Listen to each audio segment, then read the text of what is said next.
नमस्कार साथियों ज्योतिष शास्त्र के अध्ययन क्रम में इस भाग में हम चंद्र ग्रह की महादशा पर विचार करेंगे। विंशोत्तरी महादशा के अंतर्गत जब भी चंद्र ग्रह की दशा प्रारंभ होती है तो चंद्र ग्रह के दशा वर्ष 10 माने गए हैं, अर्थात चंद्र ग्रह की दशा 10 वर्ष तक चलेगी। जब भी चंद्र ग्रह की दशा प्रारंभ होती है तो वहां पर किसी भी व्यक्ति की जन्म कुंडली में चंद्र ग्रह की स्थिति को देखना अत्यंत महत्वपूर्ण है। क्या वह चंद्र ग्रह किसी जातक की जन्म कुंडली में शुभ स्थिति में है अथवा अशुभ स्थिति में है। वहां पर अगर किसी भी जातक की जन्म कुंडली में चंद्र ग्रह की स्थिति शुभ है तो चंद्र ग्रह के जितने भी कारक है अथवा चंद्र ग्रह जिन भी विषयों से संबंध रखता है उन विषयों से जातक को लाभ प्राप्त होंगे। इसके अतिरिक्त अगर चंद्र ग्रह की शुभ स्थिति है तो चंद्र ग्रह जिस भी भाव में जन्म कुंडली में स्थित है उस भाव से संबंधित जातक को शुभ फल प्राप्त होंगे। इसके विपरीत अगर चंद्र ग्रह की स्थिति अशुभ है तो वहां पर चंद्र ग्रह के कारकत्व कहीं ना कहीं जातक को अशुभ फल देते हैं और चंद्र ग्रह 12 भाव में किस भाव में स्थित है उस भाव से संबंधित विषयों से भी जातक को हानि प्राप्त होती है। तो इस तरह से हमने विचार करना होता है। जब भी किसी व्यक्ति की जन्म कुंडली में चंद्र ग्रह की दशा प्रारंभ होती है तो वहां पर चंद्र ग्रह की स्थिति कैसी है, तो इस विषय पर हम विस्तार से अध्ययन करेंगे। अगर चंद्र ग्रह शुभ स्थिति में है तो किस तरह से जातक को फल देंगे, अगर चंद्र ग्रह अशुभ स्थिति में है तो किस तरह से जातक को वहां पर प्रभावित करेंगे। इसके अतिरिक्त हम देखते हैं चंद्र ग्रह किन किन कारकों से संबंध रखता है। इसके अतिरिक्त चंद्र ग्रह से विचार किए जाने वाले विषयों के बारे में हम अध्ययन करते हैं। तो हम यहाँ पर सबसे पहले जानेंगे चंद्र ग्रह के कारक कौन कौन से हैं। साथियों, चंद्र ग्रह से विचार किए जाने वाला जो प्रमुख कारक है वह हमारा मन है, अर्थात हमारे मन की स्थिति कैसी है। अगर किसी भी व्यक्ति के मन की स्थिति के विषय में जानना है तो उसकी जन्म कुंडली में चंद्र ग्रह को देखना होता है। वहां पर जिस तरह से चंद्र ग्रह की स्थिति होगी उसी तरह से जातक की मानसिक स्थिति होती है। साथियों, चंद्र ग्रह मन को प्रभावित करते हैं। चंद्र ग्रह मन का कारक है, जैसा कि वेद में उक्ति भी है, चंद्रमा मनसो जातः, अर्थात ब्रह्मा ने अपने मन से चंद्रमा की रचना की है। तो इसलिए हम यहाँ पर कहीं ना कहीं जोड़ते हैं चंद्रमा को मन का कारक माना जाता है। इसके अतिरिक्त माता का कारक, सुख का कारक चंद्रमा को माना जाता है। चंद्रमा जलीय वस्तुओं का कारक माना जाता है।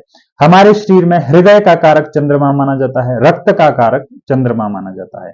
तो यहाँ पर प्रमुख बात यह है कि जब भी किसी व्यक्ति की मानसिक स्थिति के बारे में जानना हो तो उसकी कुंडली में चंद्र ग्रह की स्थिति देखिए।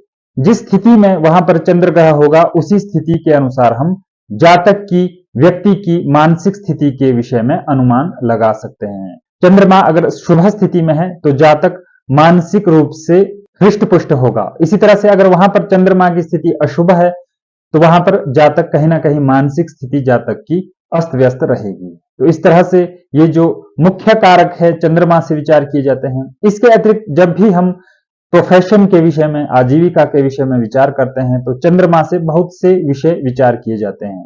तो यहाँ पर हम उन विषयों के बारे में भी जानेंगे। यहाँ पर आप देख सकते हैं चंद्रमा जो है वह dairy, milk, nursing homes, hospitals, nurses, gardening, farming, agriculture, इन सभी विषयों का कारक चंद्रमा माना जाता है। इसके अतिरिक्त sellers, shippings, navy, watery product, chemicals, petroleum, refreshment bars, clothes, garments, product of earth clay, entertainment का कारक चंद्रमा माना जाता है। ग्रोसरी शॉप का कारक चंद्रमा माना जाता है। वाइन, कॉफी, बार्स इत्यादि का कारक चंद्रमा माना जाता है। कमीशंस, इंश्योरेंस का कारक चंद्रमा माना जाता है। Women, welfare, laundry, owners, confectionery and bakeries, eating places and waiters, healing, housekeeper इत्यादि का कारक चंद्रमा माना जाता है। तो ये सभी विषय है जो चंद्रमा से प्रोफेशन के तौर पर विचार किए जाते हैं। तो यहाँ पर अगर चंद्रमा शुभ स्थिति में है, जन्म कुंडली में बली है, तो इन सभी विषयों से जातक अगर प्रोफेशन करता है तो जातक को अच्छे लाभ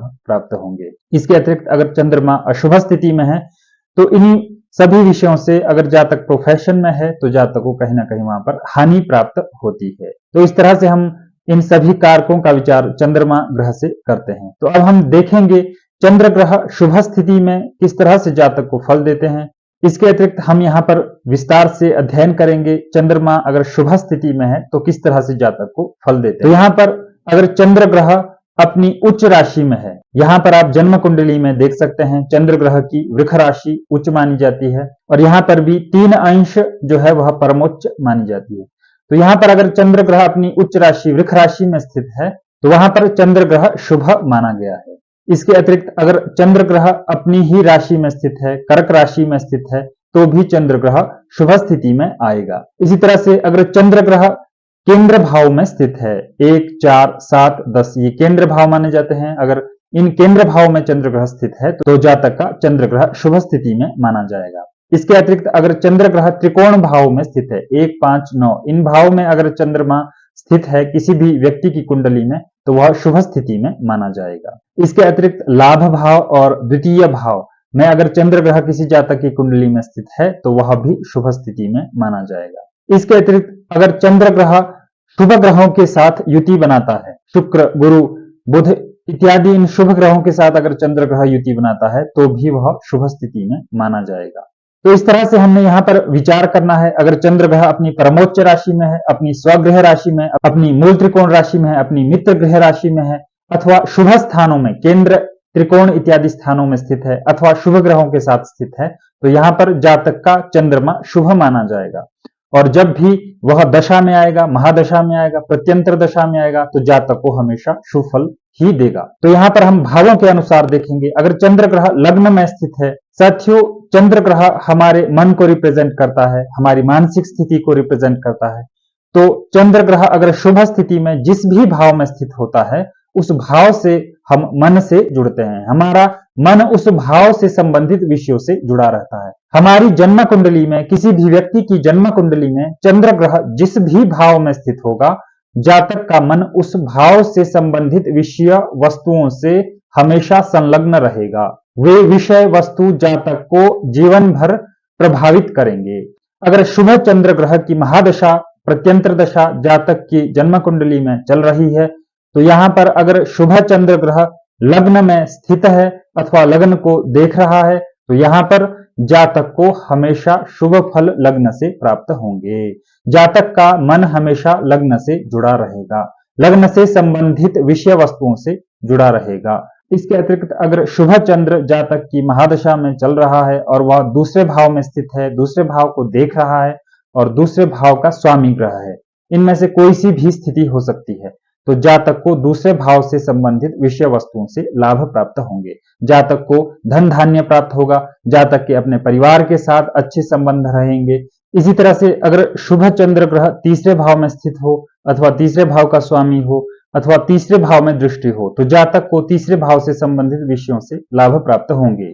यहाँ पर जातक को छोटी छोटी यात्राओं से लाभ प्राप्त होंगे, अपने छोटे भाई बहनों से लाभ प्राप्त होंगे, जातक को सोशल मीडिया से लाभ प्राप्त होंगे। तो इस तरह से हमने विचार करना है जब भी चंद्र ग्रह तीसरे भाव में स्थित होगा। चौथे घर में अगर चंद्र ग्रह स्थित हो तो जातक के अपनी माता के साथ अच्छे संबंध रहेंगे, जातक का व्यवहार माता के साथ सुखद रहेगा। इसके अतिरिक्त जातक को मकान, वाहन, भूमि इत्यादि से लाभ प्राप्त होंगे। इसी तरह से पंचम भाव में अगर शुभ चंद्र ग्रह स्थित हो और महादशा में चंद्र ग्रह चल रहा है तो यहाँ पर पंचम भाव से संबंधित विषयों से जातक को लाभ प्राप्त होंगे। जातक को अपने पुत्र से लाभ प्राप्त होगा। यहाँ पर जातक जितना क्रिएटिव रहेगा, जितना सृजनात्मक रहेगा, जातक को लाभ प्राप्त होंगे। जातक की विवेक बुद्धि में विकास होगा। इसी तरह से छठे भाव में स्थित हो, क्योंकि यहाँ पर चंद्र ग्रह जो है वह अच्छा नहीं माना जाएगा क्योंकि त्रिक भाव में चंद्रमा आ जाएगा, लेकिन फिर भी अगर शुभ स्थिति में चंद्र ग्रह यहाँ पर स्थित है तो कहीं ना कहीं जातक को अपने कर्मचारियों, सेवकों से लाभ प्राप्त होंगे। जातक को अपनी नौकरी से लाभ प्राप्त होगा। इसके अतिरिक्त अगर सातवें घर में चंद्र ग्रह स्थित हो तो जातक को अपनी पत्नी, व्यापार पार्टनर अथवा अपने कस्टमर से लाभ प्राप्त होंगे। इसी तरह से अष्टम भाव में चंद्र ग्रह की स्थिति अशुभ मानी जाएगी। नवम घर में अगर चंद्र ग्रह स्थित हो तो जातक को अपने गुरु, अपने पिता से लाभ प्राप्त होंगे। जातक को लंबी यात्राओं से लाभ प्राप्त होंगे। जातक को उच्च शिक्षा से लाभ प्राप्त होंगे। जातक को धार्मिक कार्यों में जातक जितना संलग्न रहेगा, जातक को वहां पर लाभ प्राप्त होंगे। इसके अतिरिक्त दशम भाव में अगर चंद्र ग्रह शुभ स्थिति में स्थित हो तो यहाँ पर जातक को अपने प्रोफेशन, आजीविका से लाभ प्राप्त होंगे। जातक पदोन्नति को प्राप्त करेगा। इसके अतिरिक्त अगर 11वें घर में चंद्र ग्रह स्थित हो तो जातक को अपने मित्रों, सामाजिक दायरे के लोगों से लाभ प्राप्त होंगे। इसी तरह से 12वें घर में चंद्र ग्रह की स्थिति अशुभ मानी जाती है। तो यहाँ पर अगर चंद्र ग्रह शुभ स्थिति में है तो वह जिस भी भाव में स्थित होगा, त्रिक भावों को छोड़कर वह जातक को लाभ ही देगा। तो इस तरह से हमने विचार करना है जब चंद्र ग्रह शुभ स्थिति में जातक की जन्म कुंडली में महादशा में आएगा तो जातक को उस भाव से संबंधित शुभ फल प्राप्त होंगे। साथियों, यह विशेष ध्यान देने योग्य बात है कि चंद्र ग्रह जन्म कुंडली में जिस भी भाव में स्थित होगा, जातक की मानसिक स्थिति जीवन भर उस भाव से संबंधित जुड़ी रहेगी। तो इस तरह से हमने यहाँ पर शुभ चंद्र ग्रह की स्थिति के विषय में जाना।